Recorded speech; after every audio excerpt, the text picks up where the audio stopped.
क्या हर बिल को राज्यसभा रोक सकती है? बिल्कुल नहीं। मनी बिल के मामले में लोकसभा की ताकत सबसे ज्यादा होती है। आइए जानते हैं क्यों। नमस्कार, इंडियन कॉन्स्टिट्यूशन मास्टर सीरीज के एपिसोड 36 में आपका स्वागत है। आज हम पढ़ेंगे धन विधेयक मनी बिल, जो UPSC, UPPSC, SSC, railway, banking और अन्य सभी प्रतियोगी परीक्षाओं के लिए बेहद महत्वपूर्ण टॉपिक है।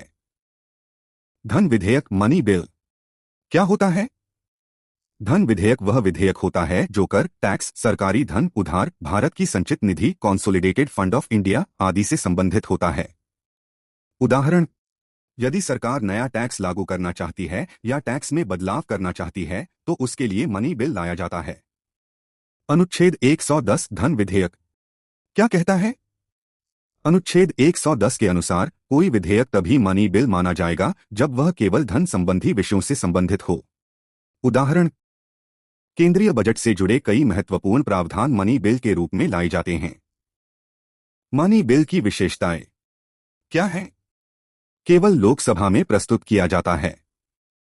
इसे प्रस्तुत करने से पहले राष्ट्रपति की सिफारिश आवश्यक होती है। लोकसभा अध्यक्ष, स्पीकर तय करते हैं कि कोई बिल मनी बिल है या नहीं। राज्यसभा केवल सिफारिशें दे सकती है, अंतिम निर्णय लोकसभा का होता है। उदाहरण: यदि राज्यसभा किसी मनी बिल में बदलाव सुझाती है तो लोकसभा उन्हें मानने या न मानने के लिए स्वतंत्र होती है।